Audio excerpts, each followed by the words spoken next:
Hello people, I am Jeffrey and welcome to my KSP aircraft showcase. Now I've been building airplanes, World War II era airplanes for a while now, just kind of fucking around with them because I like trying to recreate World War II-esque airplanes. And I ended up amassing a pretty big collection of them, of especially a few obscure ones that are like recreations of obscure aircraft in World War II that not a lot of people know about. So I decided, why the fuck not just record a video of me, showcasing them. That made sense, I swear. So I guess I'll start off with my P-51. It's called the Marlin, because the engine is called the Marlin, which is a play-on-play words of the Merlin engine that the P-51 used. This isn't an exact recreation, obviously. It's more of a just rendition, I guess you could say, of it. A verbalized rendition of it. I really like it. It was the first plane I actually made with this mod. God damn it, I can't remember the mod name. I'm gonna look at the engines quickly. Engines. No, that's another mod. I have so many propellers. Where is it? God damn it. You're making me look bad. I didn't do my research for this goddamn video.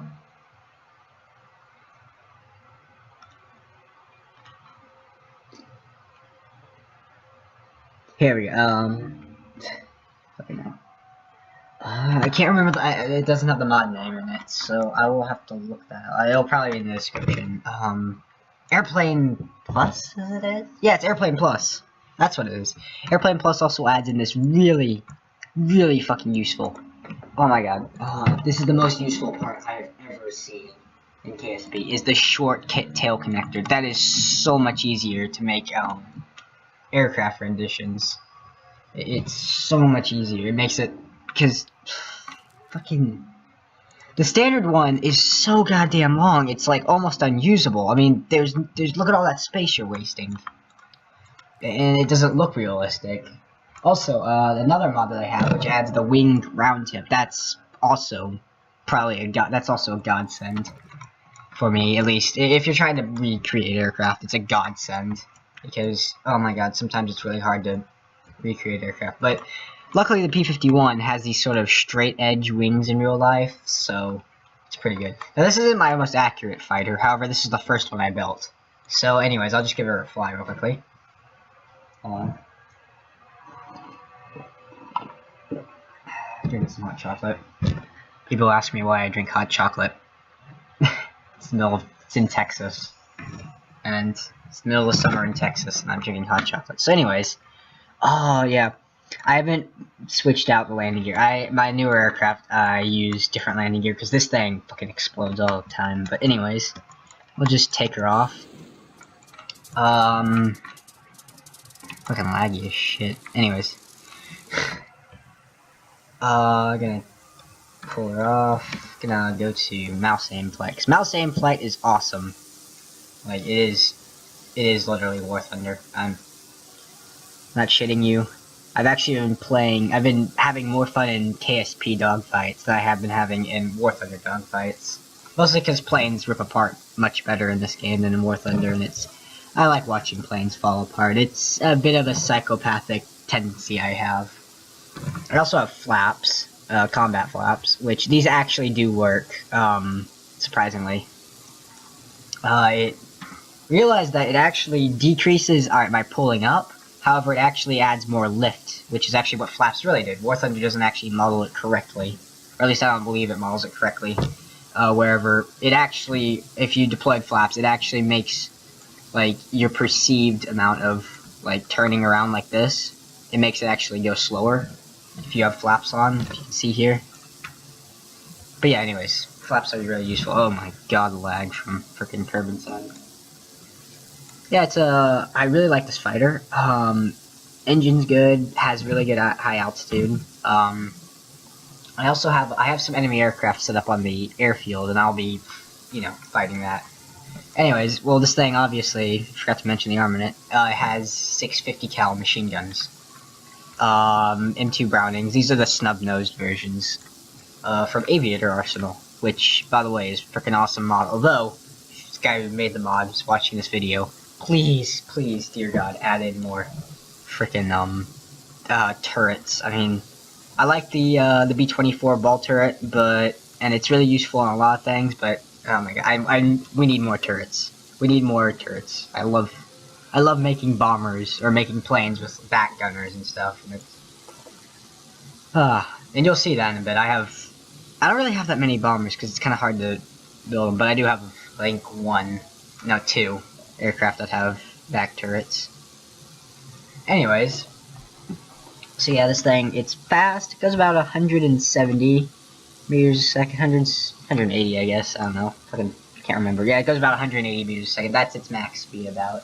It's got decent range, and overall, it's my backbone fighter. It's one of my it's not my favorite, it's just one of those planes that I like to just every once in a while take out and fly and shoot some KFC 109s. Yes, here, I'm not sure if you can see it, but I actually named my 109 renditions KFC 109s because they're so cheap and horrible and god-awful planes.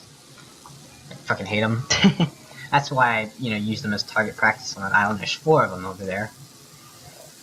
And now I'm just, flying around. Let's do a strafing run on the KSC.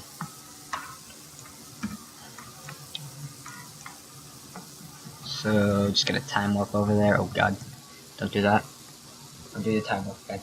So, yeah, this is obviously, if I haven't mentioned that before, it's a P-51. P-51, real life. One thing that a lot of people mix up in real life is that everyone thinks the P-51 was a god. And, I mean, to an extent it was. It was a very good, long-range, escort plane. But really, its biggest thing going for it was the fact that it was a very, very good long-range escort aircraft. And it did its job well. But it was at the end of the war. Germany didn't really have that many airplanes. Friggin' Japan had, I think, 1. Just kidding, but pretty much that's their Air Force power. Because the Hellcat, which I'll get into, I built the Hellcat, it's my favorite fucking plane in real life. Hellcat basically wiped everything. I think that the P-51 is idolized way more than it should be. It was one of the nails in the coffin, but I don't think it was the nail in the coffin that won the war. I believe, really, that the Spitfire did that. Unfortunately, I cannot build a Spitfire in this game for shit, because that elliptical wing is fucking annoying to get right. And I'm a neat freak on things like that.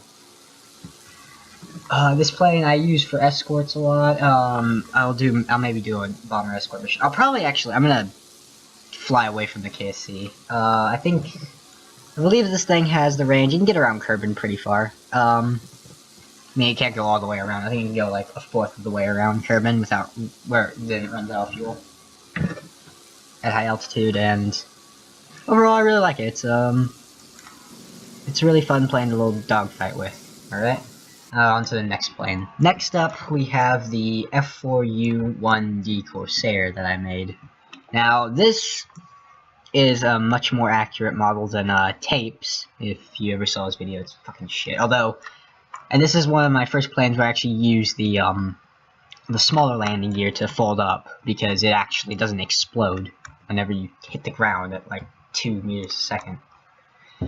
This is obviously the American fighter, the American carrier-based fighter that I think gets a lot. Again, this plane is also one of those that I think gets a lot more credit than it should. Although I do think it was a freaking awesome airplane. It does sidestep the fucking Hellcat, which I'll get into again. Like I said, Hellcat's for the one.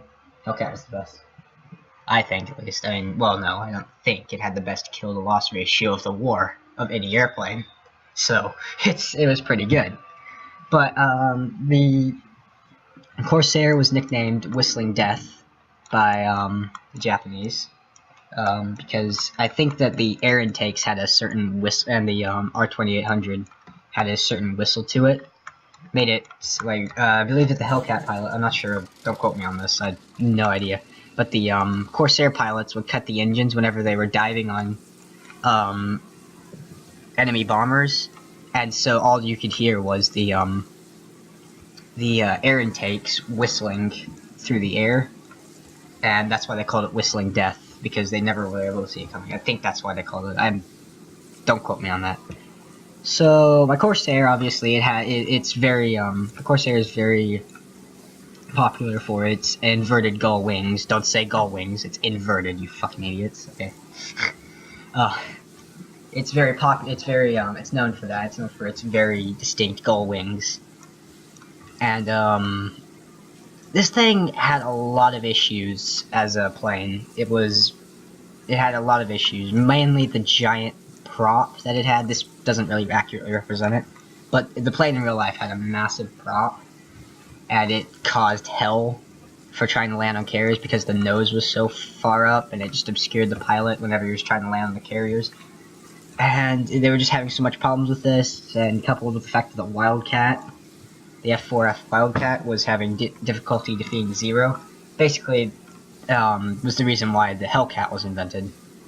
Which, again, I keep on mentioning the Hellcat because it's my favorite airplane, and my Hellcat in this is freaking awesome, and I love it.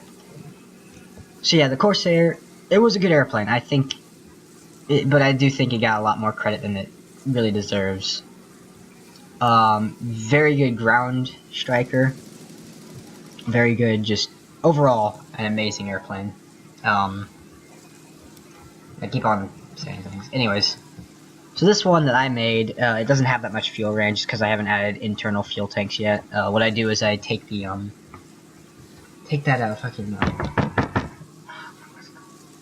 the drop tank from, Fire Spitter, and I just clip it inside, and I just do that a couple times, and I call that the internal fuel tank, because I'm lazy and I really like my planes having long range. This is the D model, which, I believe could have 2 fuel blisters, about here and here, or two 1,000 pounders, and a bunch of HVARs. Of course, this information is coming from War Thunder, so I'm not entirely sure how accurate it really is. I absolutely hate this thing in War Thunder, though. Don't ask me why, I don't know, it doesn't turn well for me. I don't know. Flight model's a bit wonky, and as with most. Honestly, War Thunder, if you're using War Thunder to justify why your airplane is really good, just don't, because War Thunder gets a lot of things wrong. I mean, Gadget is Russian. But yeah, this thing's got really good maneuverability, mostly because this is one of my few airplanes that has really big wings. It had... The gull wing, in real life, allowed it for a much bigger wing surface, giving it a lot more lift, giving it a lot more, range. And I believe this thing was used up until Vietnam, actually. I believe that we used it in ground strike missions in Vietnam. Don't quote me on that again. I'm getting all my information from I remember doing research on some planes on Wikipedia, you know, because Wikipedia is totally accurate and everyone should totally just take it as a complete and utter fact. Anyways, so yeah, pretty good. Like I said, I haven't really completed this plane yet. I'm still kind of messing around with it because I just got the wingtip, the mod that adds these wingtips in, which are freaking awesome, by the way. I cannot remember the mod for this. I have so many mods. Please, save me from the mods. Anyways, I think I'll go on to the next plane now. Now, here's the plane that I've been waiting and talking about for way too long. It's my F6F-3 Hellcat. Now, this is... I can drone on and on about the Hellcat for like hours, but I'll just try and keep it down to a very small minimum. A couple of minutes talking about my airplane. No, I'll watch chocolate. Damn it. I am sad now. But, Hellcat, in real life, was meant to keep the Japanese at bay, and it did. In fact, it did its job so well that the Japanese never fully recovered from it. This thing, I mean, the Hellcat really did wipe the floor in terms of killing off the Japanese. It was the first, I think it was the first fighter the U.S. Navy was able to operate that had the R-2800, the famous R-28 radial engine. It's freaking awesome. The Double Wasp, Double Wasp is what it's called. And again, I could also drone on and on about the R-2800 because I think that it's the best engine of the war. It's the most American engine, obviously. I know, like, you Brits will get mad because you're like, oh, we made the Griffin, we made the Spitfire, we made the Merlin engine. It's so great, right? And yeah, it was. I'm not saying it wasn't. However, those engines, I mean, they weren't that tough. I mean, you got an engine through a bullet. No, you got a bullet through a Merlin, and the water cool system would be screwed up. You're not making it back to base. It was pretty much a death sentence. However, the R-2800, because it was a Double Wasp, you basically, the engine was extra armor. It literally was. It was just a big hunk of armor. I mean, you could drive like 20 mils into it. You could drive as many 20 mils into it as you want. I remember, I've heard stories of people coming back from battle with the engine just completely knocked the fuck out, like with like 7 or so cylinders just completely busted, and they're able to make it back. I mean, this thing was a great engine, and I know I'm talking about an engine while flying a plane. Why the fuck am I talking about this? I don't know. I like talking about random shit that I have on my mind. So yes, this is the F6F Hellcat. If you, goddamn it, keep on saying things over and over. I laugh nervously a lot. The Hellcat had the best kill-to-loss ratio of any aircraft in the war. That was partially due to the fact that the Japanese completely lost their good pilots during the first half of the Second World War, of the Pacific War. And it was also partially due to the fact that the Hellcat was basically the anti-Zero. It was much faster than the Zero. It could outrun the Zero. It could, at some points, turn with it, although it wasn't as maneuverable as a Zero. It could keep pace with it much better than a Wildcat could, or even a Corsair could. And it was, let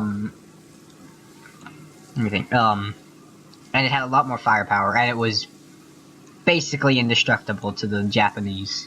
I mean, I think it was only 200 of the 9,000 that were made were actually lost to aerial combat. And that, I think the Hellcat killed, I don't know the exact numbers, I think it was, I don't know how many Zeros it killed, but all I know is that it eventually ended up achieving a 19-to-1 kill-to-loss ratio, which was the best of any fighter in the war. Take that, you Brits, with your Spitfires.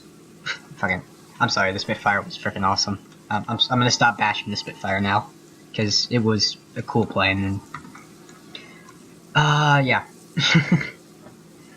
The Hellcat was, and it is my favorite, and I actually have a little story to tell about it. I actually I met a pilot, a Hellcat pilot, and, he was a really funny guy. He ended up telling me, that he was a Japanese ace, and I was like, wait, what? Don't you mean American ace, you know, shooting down 5? He's like, no. Well, when I was doing carrier landings, I wrecked 5 American airplanes, which makes me a Japanese ace. And I was like, oh, that's funny. Yeah. I'm not sure what happened to him. I should probably look into that. He was a really cool guy. Curiously enough, there's actually going to be an air show, really close, at an airport really close to my house, so, next week, and I'll be going there. I might take some video and upload it to the channel. I know I haven't been doing that much with this channel lately, but I decided to do this video, and I might start doing other videos. So yeah, Hellcat, great plane. It's my favorite of the planes that I built, just because it's, like, in KSP. Because it's really long range, has great ground attack capabilities, and overall, I think, in my opinion, it's my favorite airplane of World War II. Is it the best airplane of World War II? Maybe not. I mean, there were other planes that were probably better. but I just really like it. It was a very good, solid, dependable airplane, and I think it gets very overlooked in history. I think it gets very overlooked, especially with the P-51, you know, being around. Yeah, that's my little rant, I guess. I don't know. For that, I guess we'll go to the next airplane. I think I don't know what next plane. I don't know. Let's go to the next airplane. Yar, pirate indeed. Being a pirate is a right to be. Do what you want, cause a pirate is free. You are